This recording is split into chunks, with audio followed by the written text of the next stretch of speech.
Hello, everybody. Welcome to another PowerShell Wednesday. It's the end of the year. PowerShell is wrapping up, and we're going to review kind of what's happened this year a little bit, have some of the community hop on the call and just chit chat about sort of what they've been up to, some of their takeaways, what their story in PowerShell has been this year.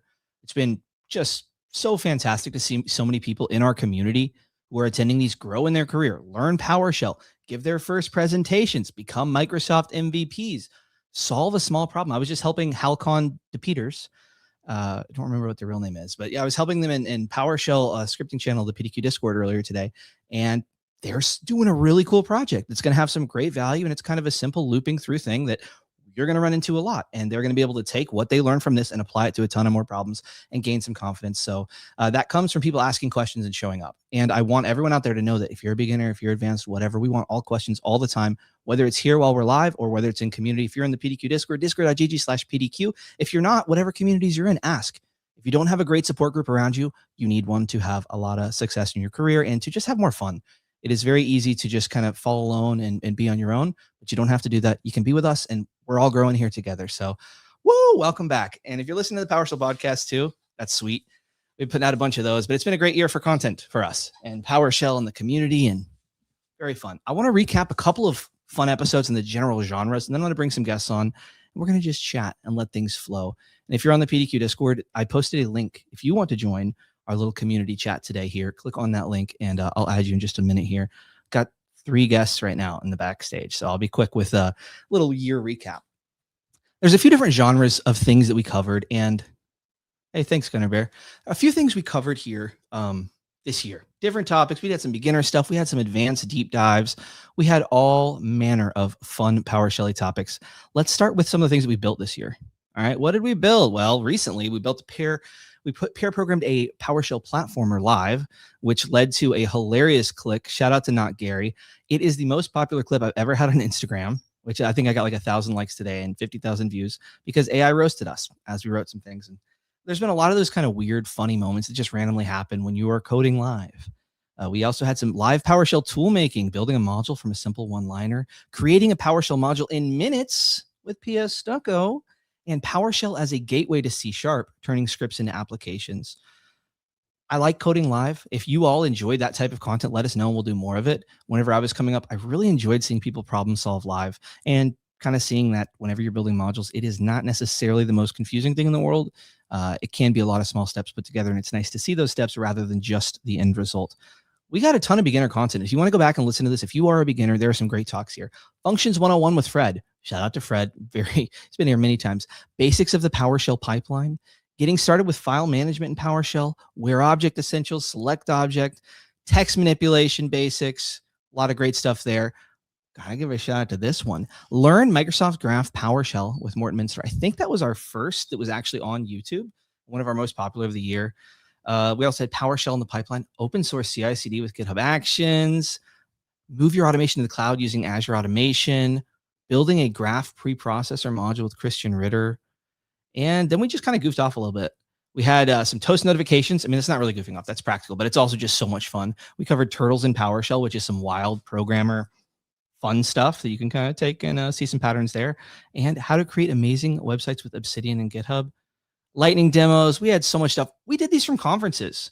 I don't even know all the conferences we did these live from. There were several, and it was fun and it was challenging at times, but thank you so much to every single guest. All the content I do would not be possible without the community, and it's all about the community. So, hey, shout out if you're part of this community, if you're watching, if you're joining us on these talks, woohoo, we wouldn't be here without you. And you have absolutely helped lift other people. Even if you were just a viewer and asking a question here or there, you are helping others. Whether you think you're a leader or not, people are always watching you. So if you are in chat being a kind person, responding in a great way, you actually are doing a really great thing there. And you're showing other people to kind of act that way too. So we have just so many people who conduct themselves so well and are so encouraging towards others that it is hard to not also embody this. But I got to bring somebody on here real quick to give a little shout out, a little celebration of their journey. And I think I'm going to post about this a little bit somewhere else. But Morten, my friend, welcome, dude. How you been this year? This is a great year for you, I think. But how you doing today? I've been pretty busy, to be honest. It You're a takes busy guy, man. bit of work to actually be public and joining the community, but boy, it's been a pleasure and met some awesome folks and gotten to spar with some of the, I would almost classify them as leaders in the community, but definitely some people that are already active in the community. Yep. I mean, I remember, I think it was this year. It was maybe January of this year. You reached out and you were asking like, hey, when do you know if you're ready to give a talk? And I think I said like, as soon as you've learned something, you're ready to share with others or something like that. And I said, you're pretty much ready. If you're asking the question, you're probably ready. And then you started, like, you took it and ran with it. What did you do from that point? Like in this year, what have you accomplished? I held 10 different talks in the PDQ channel and also in the PowerShell user group in Insults. Also been asked to come back with a new module I developed called Least Privilege MS Graph, which is as far as I know, the first and only tool that can audit your MS Graph permissions based on actual usage. Published another module called Actionable Messages, which allows you to send adaptive cards basically in Outlook from PowerShell, and how you could implement it. Made my first GitHub action as well publicly. Not something I have announced or anything, but some time back, about 3 months, as far as my GitHub log says. Nice. Azure Automation had some issues setting up source control. Ended up building it myself in PowerShell and launching it as a GitHub action. Heck yeah. Removing some of the limitations with the built-in one. That's a lot of technical wins. That's a lot of wins to have in 1 year. You only got 12 months in a year. And you had a kid this year. Let's not forget. There's a young Morton out there. Got a new house as well. Actually Moving up got in the the world. second Let's go. kid this year. I thought you were going to say second house. I was like, dang, you need to teach me. Okay. If I had that, then I don't know what I should use all the money for, to be honest. Also launched my blog. Yeah, I think that is about it. But yeah, all right, about 20 blog posts or so. Congrats, man. That's a lot of great hard work. Now you've done all that. It's been a great year for you. Maybe others are where you are technically. Maybe they're not. I think you're pretty far technically. You've had a lot of experience, and it looks like you've been following some pretty good data sources for a while, where you're seeing people do things kind of best practice. Let's flip to the other side though. Compare now to then when it comes to like your relationships and your friendships and your connection to the community and sort of the support system that you have in your career. How would you compare it now to the beginning of the year? Well, to the beginning of the year, I only had my colleagues and previous colleagues I had worked with, which I could reach out to if needed, but it doesn't mean that they necessarily know everything about PowerShell. So just recently, I released a new version for Least Privilege MS Graph, and this one, just to speed up the output and going through the data, I decided to look into some run-space stuff, and Fred's module, PS Framework, has that already implemented. So I've sparred quite a lot with him recently, and also just reaching out in the PowerShell scripting channel if I wanted some feedback or anything else. Also a huge shout out to Jake, who's backstage, for also getting back to me, and also talked with him about a security issue, which is currently still ongoing with Microsoft. It's set to be resolved 23rd December, so I'll probably release a public security disclosure by then, or a bit later, when Christmas is no longer around. You got yourself a CVE out of that, I hope? Nope. No. I reported it to the Microsoft Security Research Center thingy. They reported back to me with it's more of a privacy issue than it's a security issue. Then I created a ticket and got in contact with our key account manager at Microsoft. They agreed that it was a security incident, but yeah, they can't issue CVs, so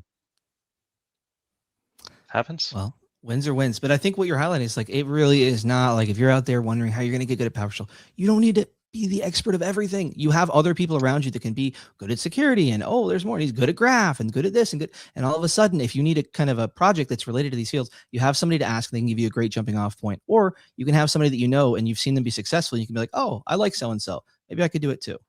So shout out to the community. But Jake, Horse, yo, hi, up, dude. Wild year for you as well, right? Newly minted MVP. Yeah, I January, I'm sitting there on a Saturday morning and I open my email and I'm like, all right, who's trying to fish me here? Like, you've been nominated to be an MVP, and I'm like, come on, this is not real. And it's my buddy Eric nominated me. He's like, I looked at your stuff, and you are doing so much for the community. Why not? And I'm like, okay. And then I reached out to you, Andrew, and I said, how hard is this application? And you said you should tell Eric to fill it out for you because it's going to take forever. And by the end of it, I was like, do I really want this anymore? it was so much work. It is a lot. Hey, I can do it again next year. That free LinkedIn premium, so yeah, it's all good. Don't want to steal your spotlight, Jake. Definitely not when I have just talked, but I also just got nominated to be an MVP as well. Yeah, buddy! By Christian Ritter. Heck yeah. And I can definitely relate to the filling out process. I think I spent 2 or 3 hours just on filling out my contributions, and I only had to select the most important parts according to the submission part. Definitely took a lot of time. Yeah, it's definitely not an easy thing. At the moment when I was filling mine in too, it was like a lot of like slowdowns and like hangings and like just I don't know what was going on, and it was rough, but we made it. We got through. We're in. So yeah, made it, man, and hopefully you stay in there for a good long time. Not quite in yet. Just having fun. You'll get it. We're helping people regardless. Yeah, and even if you don't, dude, the things you're doing, the content you're creating, the expertise you're proving publicly, that is going to pay off in droves as time goes on, and maybe put you into a position in your career where you'll have more influence or ability to help people than if you were an MVP. Absolutely. If you're doing good stuff's good stuff, and it feels good. So, all right, we got to get some more folks up in here. We got a whole cadre. We got if Adil turns on Camelot as well. We got we got the name change McGee over here. The AI guy. I had to do it. AI roasting guy.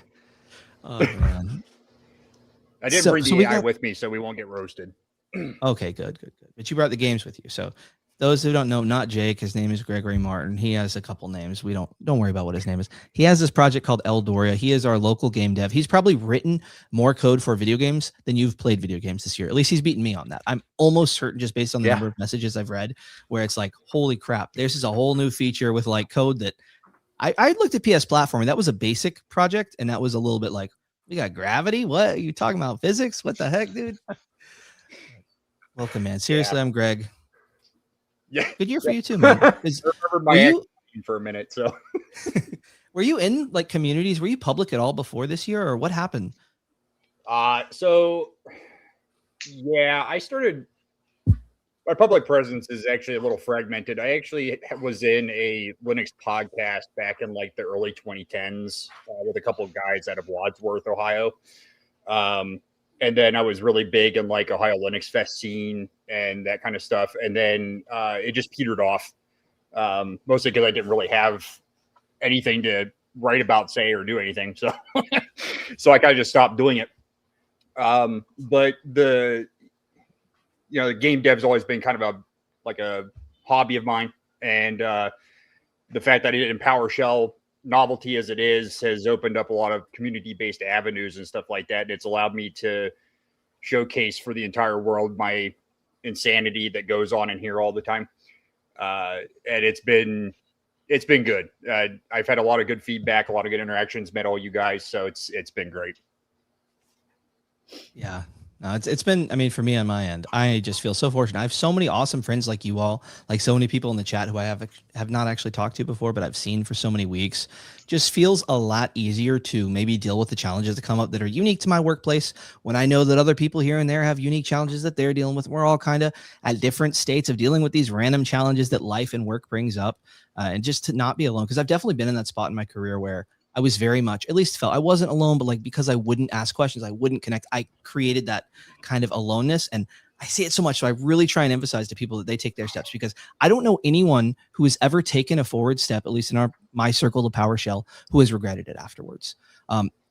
I mean, I'm sure there's maybe a couple, but every single time I see someone take a chance like you all have, put yourself out there, I've seen it pay off every single time in one way or another. Not everyone becomes a Microsoft MVP, but they do cool projects. They meet cool people. I'm sure you've met a lot of very intelligent, and maybe with a different perspective than you, PowerShellers, in doing your game development and in sharing it here and there. And somebody smart would read a little bit and start a convo.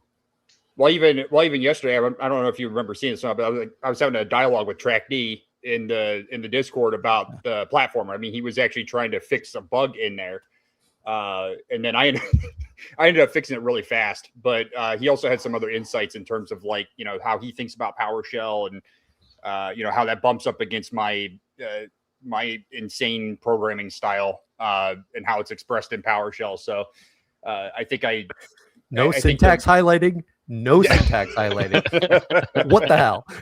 That's well, wild. I think I was really happy that Jeff also used edit and PS edit too. So I was like, yes, finally somebody else that does that. But I think with Track D, he was more like, why in the hell is everything a script variable? There's so much global scope here.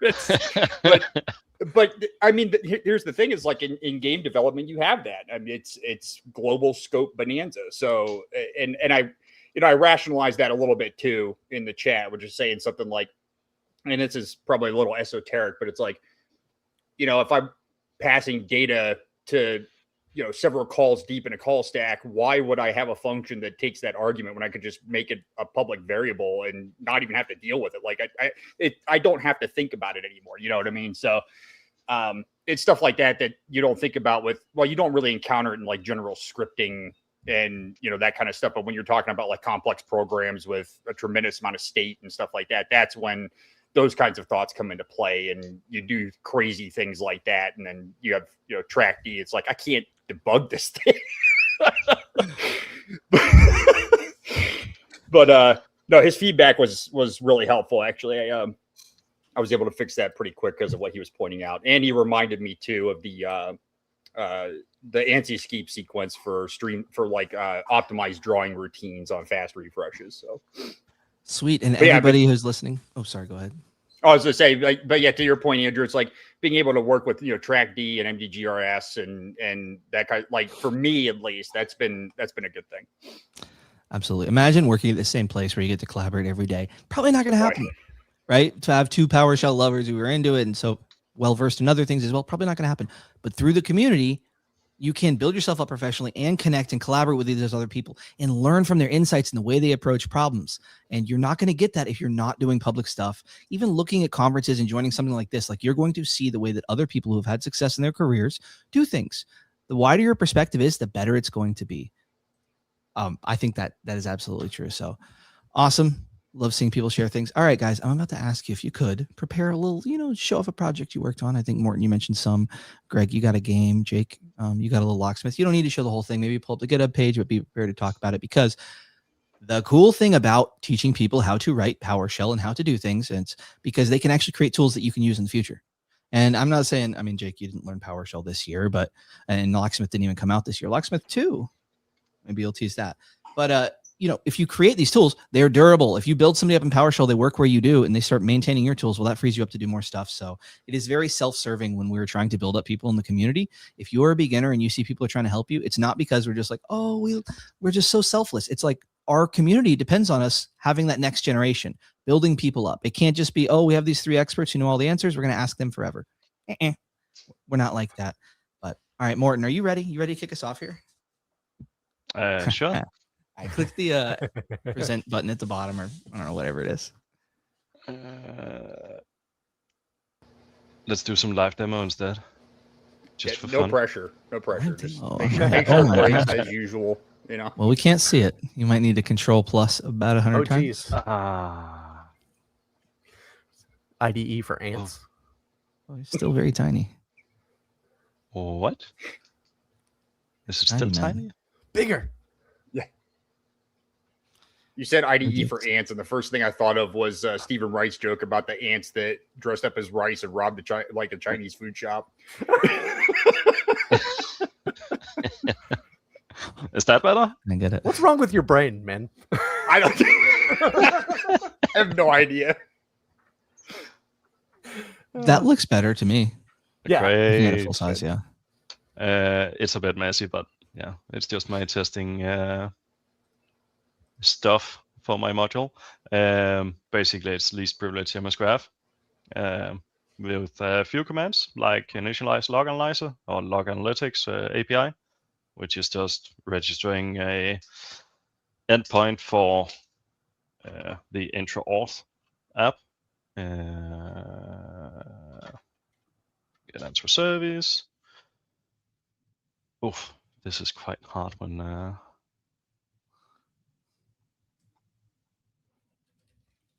yeah, basically it just creates this one. It makes it easier for me with intro auth to connect and talk with APIs. All I have to do is specify the base URL, and then from there I can just specify whatever URL endpoint I want to hit.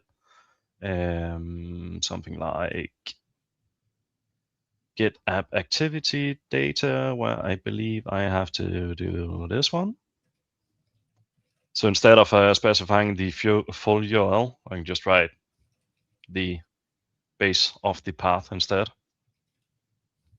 Doesn't have to include the full URL, which makes it easier to read the lines when configuring it. Just connecting to the app, getting all app role assignments from MS Graph apps or all applications in my intro tenant with app role assignments, so application role assignments to some app registrations in Azure.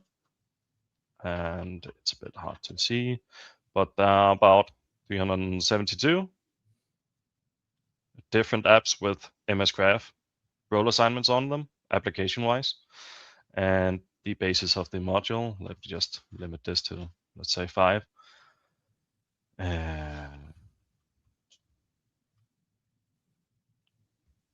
Just so we don't have to actually query my whole tenant. But with it, we can just get the activity insights for each of these apps and see what they're talking to. For one called IS Automation, it talks with these different endpoints. And if we were to just take this last entry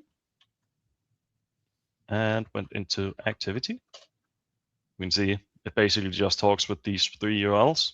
It's only GET request for them. And all of the URLs will be anonymized, so you don't have actual data like emails and such in the endpoints. It also helps me to not have to pass all the different endpoints that a given app talks with. Just to show a bit, we could specify something like retain raw URI, which just outputs the actual activity, so the full endpoint activity. In this case, it has requested some users, all the users in the tenant. It has also specified a specific app ID and a specific application app ID. So it's an application under service principal. The only issue with that is then I can't actually compare the permission setup. And just for good measure, I'll just leave the app throttling out. It's not necessary. It's just some extra nice to know stuff. And finally, exporting the HTML report. Let's just reveal it in Finder. And we get something like this, where we can see our different apps. We can see the status of them. Most of them will probably be excessive. Like anybody else, it just has to work. So I'm pretty sure anybody running this would run into the similar issue. Gives you the basis information of the app, the current permission assigned to the app, the optimal permission sets based on the activity that it has done. So in this instance, it has only read applications and it has only read users endpoints. So the optimal permissions is application read all, user basic read all, and these one are the excessive permissions. So the basis of it is remove these 2 permissions, add these 2 instead, and you're done. You can also export the whole result to a CSV file afterwards. Just for good measure, let's see if I know how to zoom in Excel. Never use it. Almost never use it, at least. Then we can see the same data.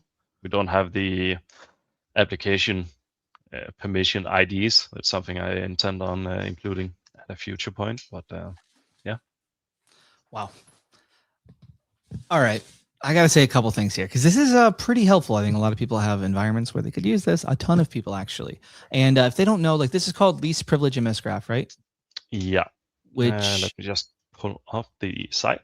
Yeah, the idea behind least privilege, if you don't know, is the principle of least privilege. It's a thing where it's like you want to give people the minimum amount of permissions. You don't want to be overly permissive because they can get up for some trouble. And you should try and embody that when you can. If like, hey, give me access to X, Y, and Z. For me, at least, I want the bare minimum that I need. I don't want overly permissive stuff. I don't want to know. It's basically technical debt and like a security way that could be bad. Definitely don't want that. And to do this manually, if you didn't have this tool, Morton's showing off here, you have to be someone who's given a talk here and very comfortable, probably has been giving talks and doing public stuff, or at least writing PowerShell at a pretty high level for a while. But because we have the community, because we could share projects, we have this. And it is also on GitHub. So yeah, if you want to get started, that's it. And contributions are definitely welcome. And I know that I can't map all endpoints, but I'll get you 80% of the way there, and the rest you'll have to figure out on your own. So it still requires some knowledge on the MS Graph API and what it does and how to find out what the actual least privilege is. Heck yeah. All right, well, we're about to move to Jake, but whoa, what's going on here? Whoa, Dill, welcome. Oh my gosh, my walls were shaking. I was excited. What's going on, fellas? Good to see everybody. Reflecting on a year. I know, it's crazy. Well, for those of you who haven't met before, I'm a Dill like a dill pickle, and I am a PowerShell graybeard, I guess is the accurate term now. I'm one of those guys who used to be around a lot in the Discord. And you're missing the beard part, buddy. I know. Well, it's getting gray though, for sure. I got the salt and pepper up here. Don't worry, Jake. But yeah. So been around PowerShell for a while. Very much saw Andrew come up and to be the glorious human that he is now. So congrats on that. MVP. You helped me come up. Let's be clear. You supported and you're still supporting. So that's what it's all about. Very much appreciate that. Now I'm a cloud solution architect in cybersecurity. Sort of Palo Alto Networks. Wait, is this being recorded? It's live right now. Yeah, it'll be there for a while. Yeah, okay, good. We can cut. I mean, That is where I am currently and what I'm doing. Yes, okay. We'll leave it at that. Yeah. Sweet. Well, I think, Jake, you're about to show us a little locksmith. Same kind of vein as Morton's thing, where it's like you have stuff that you are responsible for managing. You may not be an expert at it. There are off-the-shelf tools. Well, I don't know if off-the-shelf, I don't even know what that means. There are tools that you can use that can help you start taking control of things. And they might be on the shelf, they might be off the shelf, they might be on GitHub, they might be on the PowerShell gallery. But Jake, what do you got? Yeah, so I need to share, don't I? I need to sharing is caring. Show you man. what's up. Sharing is caring. Are we doing some locksmith magic here? Oh, I don't know about all that. Sharing is easy as with two. Am I able to share just a window in this one? I think so. I think it defaults to the, options. I don't know if it's like an OS level API thing that makes it all. Oh, crap. I would need to close and reback. Yeah. You'll be right back. Pop over. Yeah, I gotta. Messages. Yeah. Stupid, Mac privacy. Yes. I know that warning. Yeah. Yes, you know that warning exactly. Let me make sure I have the right thing here. That. By the way, I have to say, Andrew, while Jake is doing this, to fill the background here. Thank you, Adele. Jake reached out to me, I think it was last year, out of nowhere, and I think we were both in PowerShell and cybersecurity and identity and a bunch of other stuff for a while. And he actually was on the PowerShell podcast and sort of I guess we had both been on the PowerShell podcast before and we talked to each other and he's like, hey, you're a person I need to meet. And you don't see that often anymore, as people just reach out of the blue and say, hey, you were on the same thing I was on. We do the same thing. The Spider-Man pointed at each other and sort of he just sort of figured it out. So that was super cool for him to reach out. Now he's like this sort of irreplaceable member of the community, super active. He had that fire and just the communication. I mean, the community, those resources, it is like gas on the flame, really. When you can empower people and connect them with just a little bit of here and there, it's wild what they can accomplish. But Jake was already crushing it beforehand. I think that he's just kind of talk about him in third person some more. And he's here. Oh, of course. Look at that glorious hoodie. This hoodie rules, man. It is so comfy.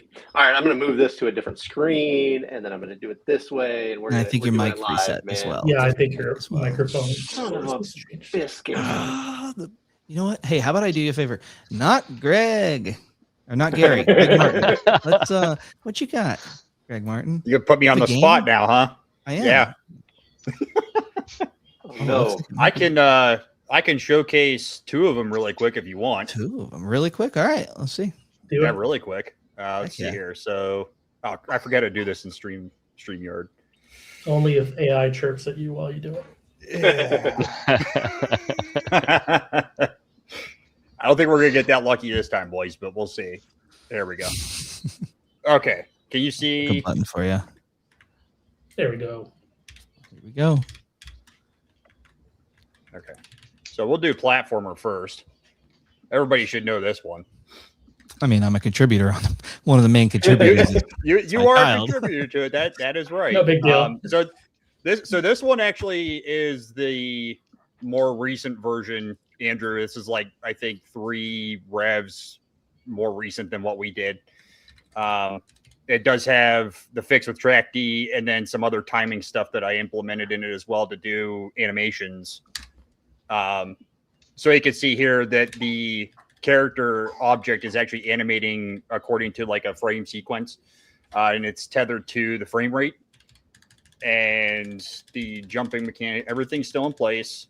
I don't know if the sound's coming through or not, but there's little sounds when you jump. X marks the spot. What is up with the letters? That's a new thing. That's interesting. Yeah, that's the animation. So the I'll do one more here. I'll just die here, and then we'll I can show what that Oh. looks like. Oh, that's pretty cool. That's using Fancy Clear Host from MDGRS. So the animation is, let's see, this is, yeah, edit. If I can type correctly, animated string. So the animation portion is managed by this class, animated string. So basically it's an array of characters that have timing measurement associated with them. And the time measurement is what's called interpolated from the frame rate. So for every frame, we calculate how long it took to run the logic. You take that delta and slam it into this thing right here. And then once the delta accumulates enough, it trips a frame transition and it moves to the next character in the sequence. So the way what that changes is, nope. What that changes basically is that for the symbol where we had originally defined it as a single character that was just, I think, like an exclamation mark, now it's an instance of that animated string class. And then we define the animation sequence as a character array. Okay. And then assign it a timeout per frame. So it would be like 1 second, basically. That's pretty awesome. I wonder if there's a more interesting combination of characters that would like look like something as it switched through. Yeah, some of them you have to be careful with because they can introduce weird issues where like some of them can introduce like double spaces and that will throw off like the animation sequence, or like if it ends up being a character that has a collision check routine against it, like one of the ground pieces, that can actually throw some things off too. So there's some restrictions about what could actually be in there. The next logical step with this though, and I think the last thing I'm going to do with the platformer is, and I think Jake, maybe you said something about this. I don't remember, but actually do like a map builder type of tool. And so you'll be able to animate individual tiles within the map sequence because you can do it with just this particular one here. It could apply to anything in the map.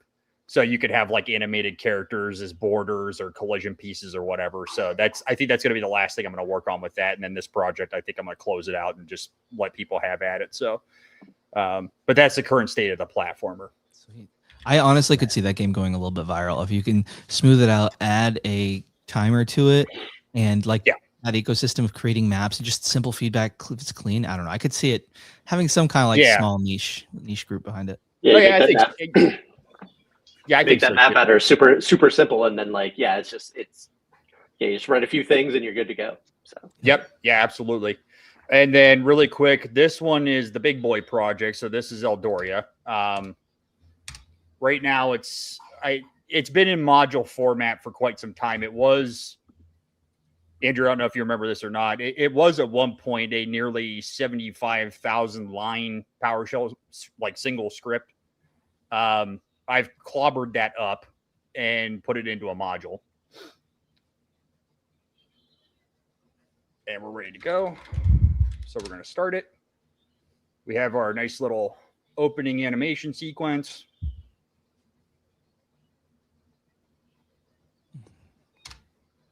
That actually looks kind of nice, to be honest. And then we build our character. So not Gary. You can choose a character's gender, which has some influence over like stats or whatever that you can associate to. You got 10 bonus points to associate to any stat. Right now, I'm using the up and down arrow keys to move between these, and then left and right to allocate the points. Select your affinity, and then you can choose a profile graphic. These are pre-built. This is using TrackD's 6L PowerShell module. We're going to go ahead and confirm this. And this is the new sequence. So people who've seen older versions of Eldoria probably are used to the fact that it had a command line interface where you would literally type like move north, move south, examine, so on and so forth. This newer interface is controlled exclusively with the keyboard. So up, down, left, right arrows, and then A, S, D, F, V, and G for various commands. Some of these are broken still. I haven't completely moved them over yet, but the movement commands are in place. Right here is what's going to be coming up as like a mini map. So it'll show you at least 3 squares out in any direction based off of like the map boundaries itself. And the borders are colored based on which direction you can leave the current tile from. So I can go, east or south, and it'll change color accordingly. Right. I have battles disabled on this map for testing. If we look at the new menu, this is like more of a traditional JRPG style menu system. You can check your player statistics, which is just a view only of it. You can look at your inventory. This is all, again, up, down arrow keys. You can move down between, move down and up between all the items. You page down and page up to go between different pages. I think the drop functionality is in place. Yeah, let's see. Yeah, so we can drop items out of the inventory. There's a different way to use them. Nothing else is implemented yet. And then we'll go ahead and just go into a different map to start a battle. So this is still the 1v1 system. This is going to change to 1v many in January. But we'll go ahead and just tank that guy really quick.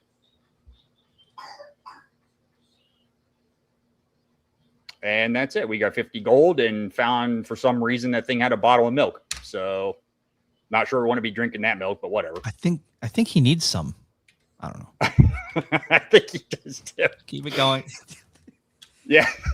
So yeah, this is the current state of it. I'm really hoping to have this whole thing finished by maybe March or April of next year, assuming that I don't get destroyed with other things going on. But yeah, that's the current state of it. That is pretty awesome. amazing, man. I did. Wow. I did also do, like, for giggles, a bullet hell kind of thing just to test out. Yeah, Jake remembers. Yeah, I did a bullet hell style thing to test out like frame rate management, like doing actual like proper frame rate with deltas and stuff like that. And I also used some of TrackD's smoothing techniques in that as well, which has worked out pretty well, but it's not quite at a usable state. And then I also did this year publish 3 modules on the gallery. One of them was PS Fortune, which is just a small little port of the Unix Fortune command that's been cleaned out from some of the more NSFW type of fortunes that you would get from that thing. I mean, they clean it, but there's still some things that get by on that one. So I hope I got everything, but we'll see. And then I took my obviously platformer, PS platformer is a module. It's on the gallery. And then I took my color codes, everything for doing like true color in the terminal 24-bit, and I published it. I added the color codes and then added a bunch of like accelerators for string interpolation in there. I published it in the gallery as PS Rainbow. That's got some traction. I think James Brundridge reached out to me to help work on some things with that particular project, and then he and I are going to collab on his Power Arcade project, I think, coming next year. Going to try to revive that project and see what we can do with it. So there's more to come. That is very cool. That is over my head. You know, I'm not a game dev guy in some ways. You know, I'm sure I could read the code and kind of figure it out. But very impressive that you've managed to do that with PowerShell. And I'm sure you learned a lot of curious things along the way. I want to share one thing before I switch it over to Jake and we move to a little bit of PowerShell-y stuff. Let me try and, oh my gosh, what the heck window is this thing? Are you going to share your year wrapped from LinkedIn? I don't know if I have a year wrapped on LinkedIn. I like disable all the privacy things. So I don't always get it. I just want to show you this game. There's this guy named Snake0071. You know what? We're going to show the entire screen. We're going to go the entire screen, risking it for the... we're not actually going to share this. Anyways, if you check out the PDQ Discord, there is a person named Snake0071, and they have done some ray tracing and created like a horror game in PowerShell. It's pretty interesting. And anyways, I wanted to ask, not Gary, if you connected with them at all. No, I haven't yet. We've danced around a conversation on the Discord a bit. He posts a little, he or she, they post a little infrequently. But yeah, that's definitely something to take a note of. There's a little bit of a cottage industry of PowerShell game dev. I mean, there's folks, I've heard from 4 people, not counting James, because I didn't know James actually had that Power Arcade project until he said something to me on Blue Sky. But was that James Brundage? Mm-hmm. Yeah. So he has a project about everything. I know. Let's be honest, right? Not inaccurate. Yeah. I think Power Arcade is a framework, not even just a project. It's a framework with multiple games within it. So yeah, it's actually like a PowerShell console that you build like quasi ROMs in, and then like insert them into the. Yeah, it's pretty intense. I like it a lot though. I've got the code and I'm looking at it. So I'm just teasing. By the way, James is legendary. Yes. Yeah. But there's a small cottage industry of people that do PowerShell games. I mean, there's like Snake, what he does, which is like more of the 3D graphics kind of thing. And then there's folks like myself that are strictly console based only. I've heard from quite a few people actually on LinkedIn from the PowerShell users group there that do PowerShell games. And one of the women, I forget her name. She sent me actually her source code and we went over it. And it's sort of like an RPG system, but it's more like how do I call it? It's more deterministic, a more deterministic style, just straight like play through, type your command in here and go do this or whatever. And she's doing it with a lot of like format table and right host stuff. So it's pretty interesting. But yeah, there's definitely a cottage industry for it. Sweet, awesome. Horse, yo, you got locks? We got to smith them. I'm gonna start with something else if that's okay. Oh. Yeah, that is. It's your shit. Do whatever you want, man. We're just happy to have do whatever I want. All right. Well, I'm not going to be a naysayer. Oh, I like that. You shouldn't have said that to him. He's right? Yeah. It's going to get wild real quick. No, so I joined a new company earlier this year, right?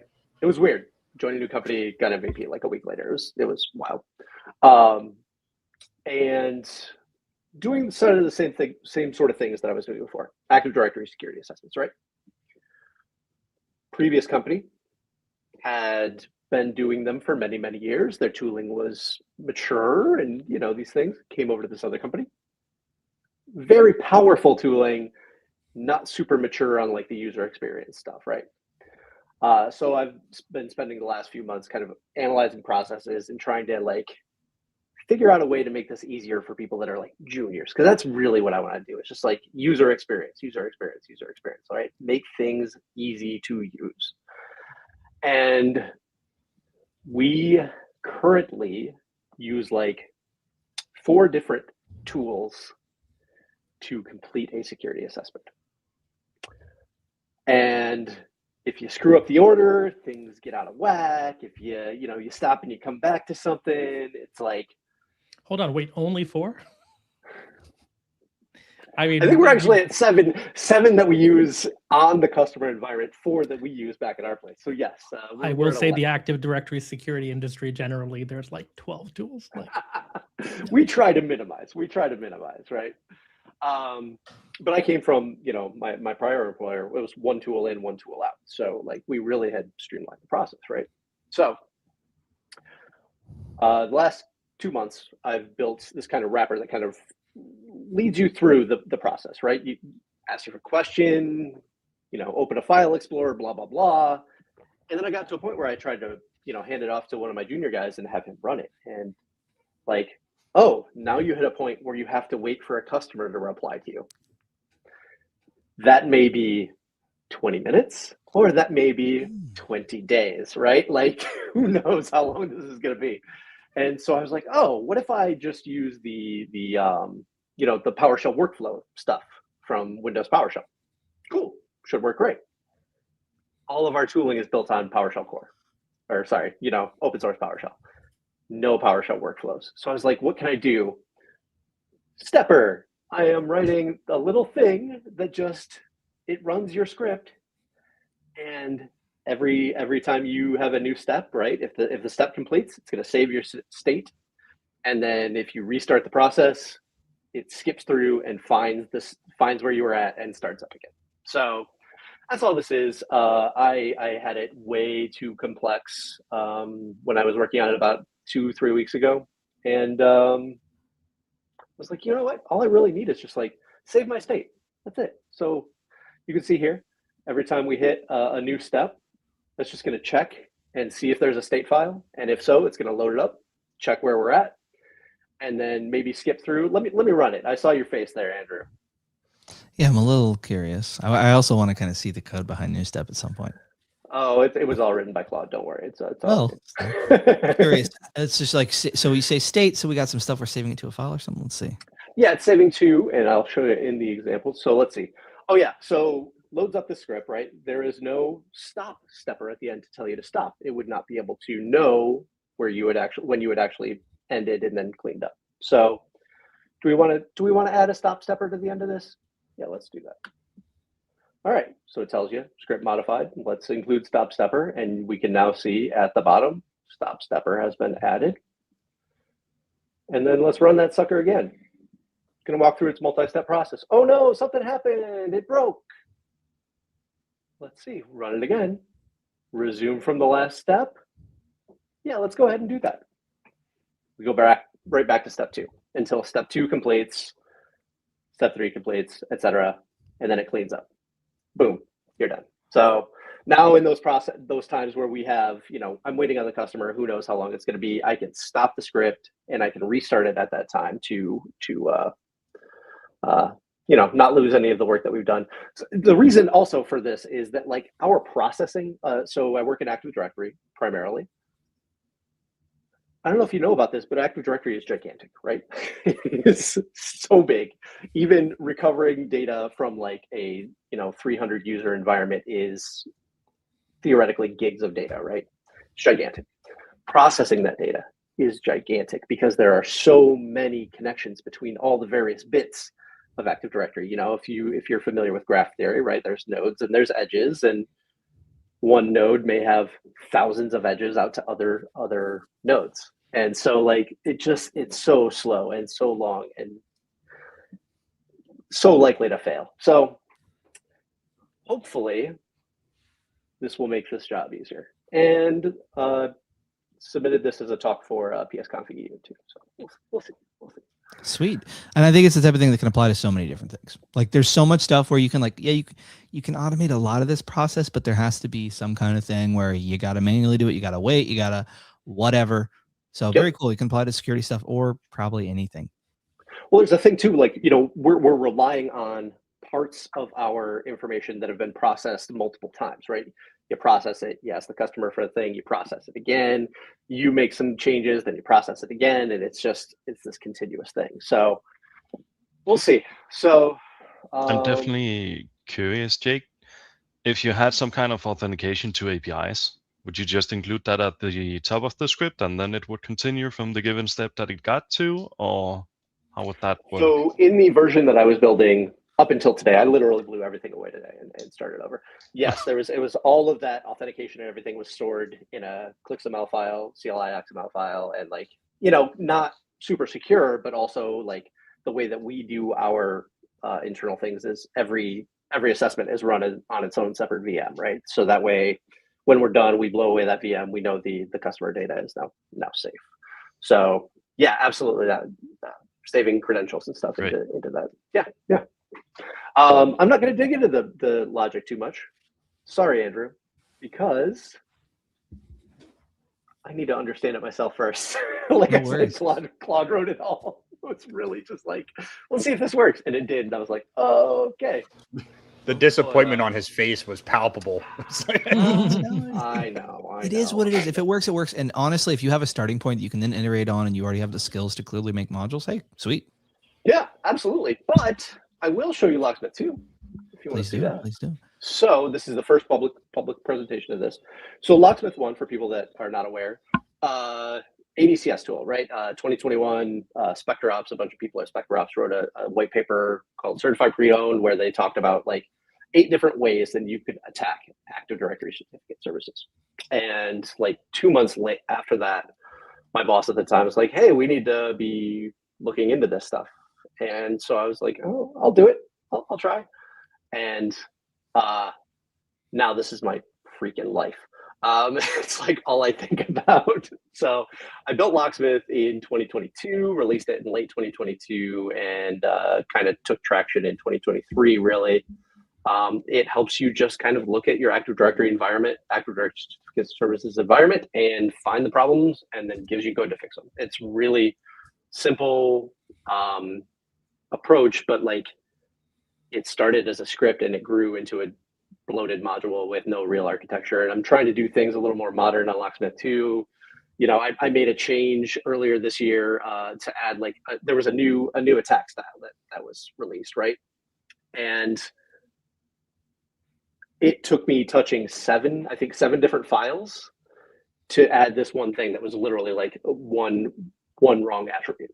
And I'm like, this is bad. This can be done better.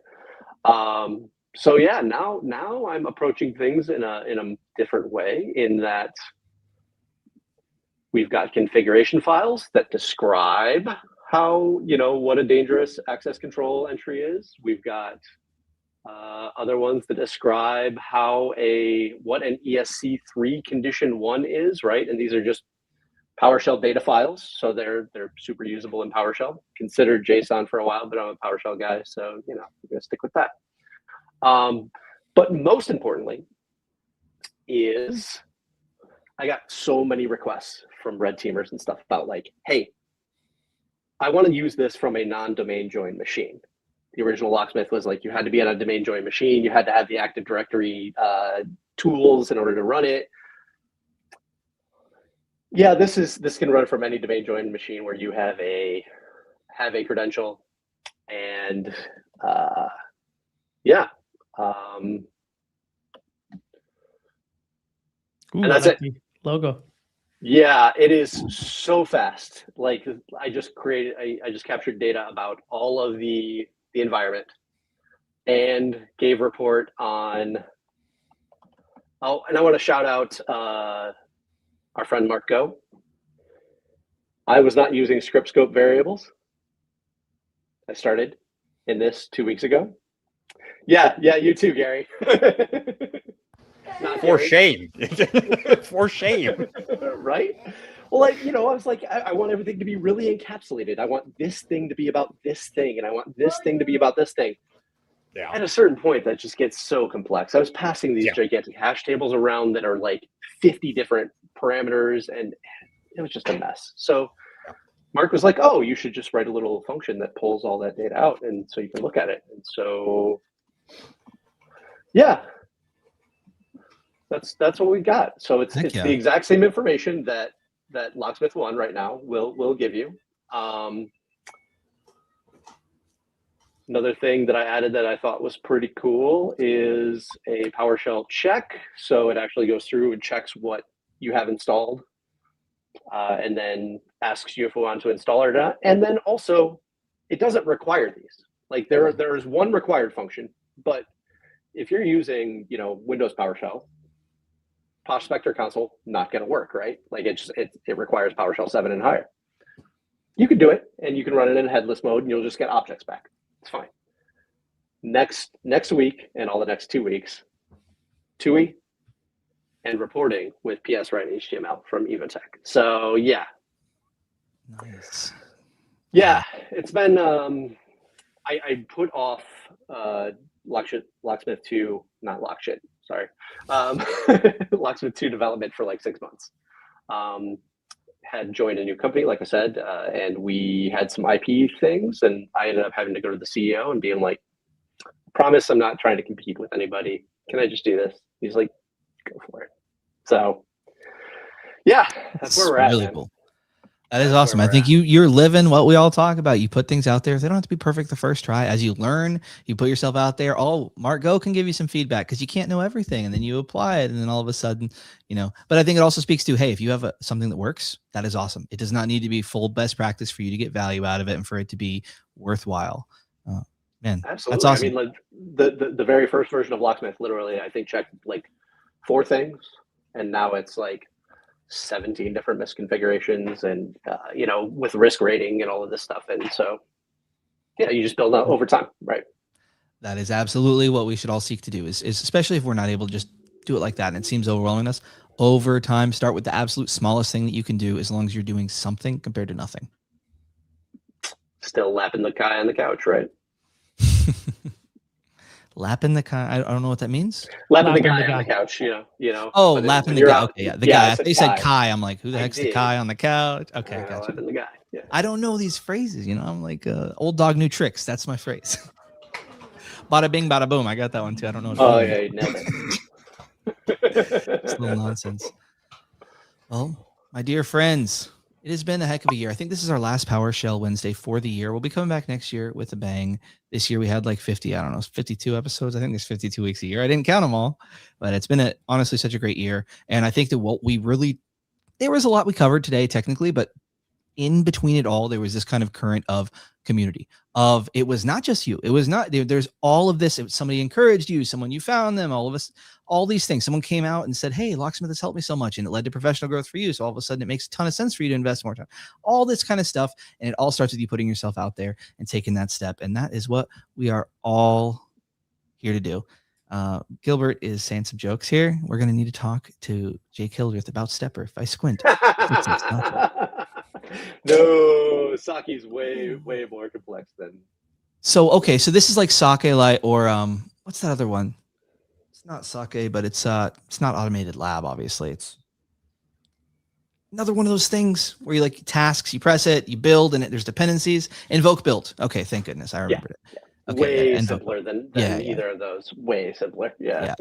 Those have a lot. You have to do one thing, right? Right. Yeah. And you don't have to. I actually kind of considered Sake. Yeah, okay. I did.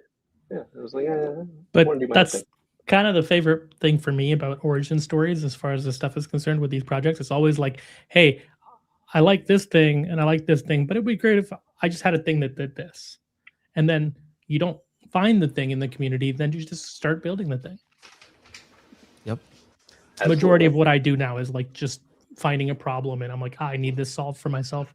There isn't anything out there. Let me just start building it. Unfortunately, I do most of that in TypeScript now. So yeah, painful. Hey, nothing wrong with that. Hey, if it works, it works. If you're thinking with the noggin and critical thinking, that's awesome. A lot of businesses start that way. You find a problem, you solve it, and then just saying.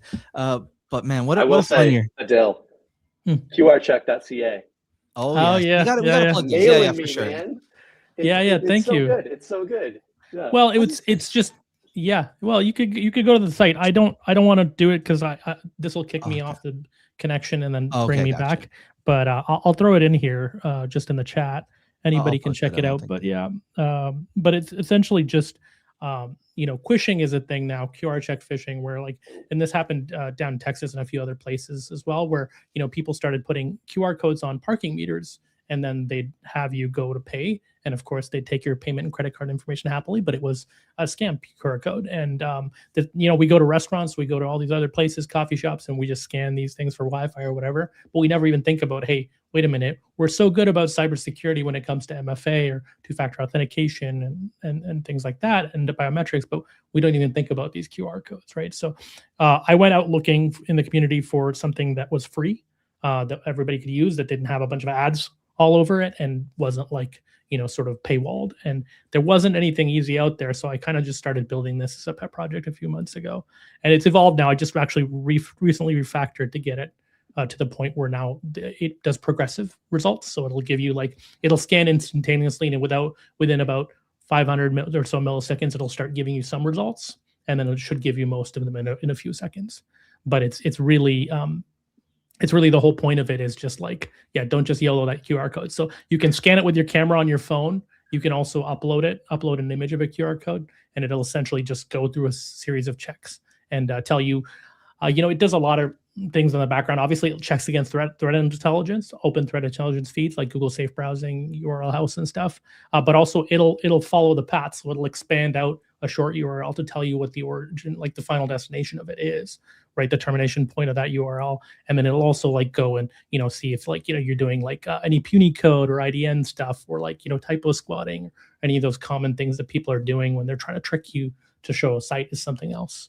And it'll just do those scans for you before. So the goal is, you pull out your phone, you scan this, it'll tell you whether it's actually safe to go to, and then you can browse away from there. But yeah, simple problem, just something I thought I'd solve. The other one that was that I did this year while we're at it, because you've got the screen up, is Cybertle as well. Oh, thank you. That's cool. Yeah.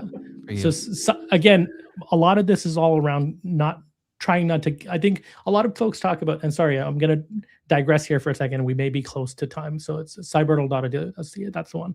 Yeah. So basically it's Wordle for cybersecurity acronyms. And so because I found, again, my whole goal behind all of these projects is, I feel like, we talk about gatekeeping, right? And folks are like, oh, no, we don't want to gatekeep in tech, or especially in cybersecurity, because, we want it to be accessible for everyone. I think, gatekeeping is a piece of that conversation, but I think we actively have to not just remove the gates, but make it even easier for folks, right? On top of that, I think we have to make it super accessible, where it's not just about not being the gatekeeper, but it's about actively trying to remove gates around you, right? And I think a lot of that is hey, make things inviting and fun and accessible for everybody. QR Check was one of those projects where it was the problem I wanted to solve. Cybertle was hey, everybody who I meet who comes into cybersecurity as a new person is there's so many acronyms they throw at you, right? So part of this is just to give you a fun way to do that in a Wordle sort of manner, and it has streaks and all that stuff, and it lets you share it to other things. But part of this has been the journey of sort of building out, 3-letter acronyms. Exactly, Jake. This is part of it has been building out. How do I build out an app in a language that I don't know, right? And obviously I'm leaning on Claude, Codex, and all that stuff as well as a part of this, but as a coach or sort of a peer to help me build it out. But I want to be able to at least be able to step through the code and understand it well enough, right, to be able to review it and to be able to vet the different pieces of it, but then also have something out there where you're doing what you can to make things interesting, but then you learn new things as you go. TypeScript is a whole new JavaScript, and that whole ecosystem. I have a lot of thoughts about JavaScript, but let's not go into NPM and all that stuff, because we'll blow up, and then React will be a thing. And yeah, that's a whole wormhole in itself. But I think the big part of it for me very much was, hey, I want to learn some new things. And, even if you sort of push your boundaries a bit, a lot of the principles, the idiomatic practices and other pieces that are the same, whether you're learning PowerShell or any other language. But then it's hey, wait a minute, now I could actually possibly build this in React Native. Maybe I can make it a mobile app and accessible to more people, right? So it's just solving different problems, or sort of pushing yourself into different problems to solve, right? Absolutely. Anyway, there's a great question. There's a question though. Does it handle an image with multiple QR codes? It does currently, but it just picks the one that you want. There is a issue in the GitHub currently by Corey Knox, Corbob, as we know him, which actually says, let me pick. So the scaffolding does exist for that. Like I've built out branched it and sort of built it out, but part of the challenge becomes like, this is where it's like, okay, I'm not going to do the closed won't fix on it. I'll definitely build something out for it. But the challenge for that specific feature in terms of landing is I want this to be really easy for everyone and for it to quickly scan. So when you start putting in logic to say, hey, here's multiple QR codes, which one do you want to pick? There's a little bit of latency logic that comes in where you're like, okay, now I need to recognize multiple. And it's going to start following those paths. So it's kind of like, I need to catch it early enough in the actual session to be like, hey, right here, just process the image, just process that part and give it like screenshot it and do that. Right now, it's like, it's optimized for just seek the thing and destroy, right? Like quickly find it and just give me the details for risk. But I have to rebuild or rethink the logic of it to do that. But it'd be fun. I think maybe like what'd be cool is like, how you have single player, multiplayer mode. It'd be cool if there was like a multiplayer button that you could just switch into to say, hey, I have a bunch of codes here. Let me scan them. I love that. Gosh, I want to get into a podcast right now. I got to say, I got a lot of questions. Yeah, a lot of things I want to bring up and but I would be very interesting to hear your approach because you mentioned like, yeah, you're not using PowerShell as much in your day. And this is PowerShell. We're here to learn it. But so many people have that phase where they automate a ton of stuff with PowerShell. They take the critical thinking, the problem solving skills, because you didn't define them both as problem solving, but whether it's addressing a problem in the community or a problem with security, it is the same kind of like mindset thing. And it sounds like you're using way different tools now. I'd love to get some insight into how you go about that. Do you need to be really fluent with these tools? Anyways, we won't get into all that today. But gosh, I love seeing that. And thanks to everybody who joined us here today. Check out Sorry all to the derail links. you there, Andrew. No, dude, I love that. They didn't derail me. I enjoy that quite a bit.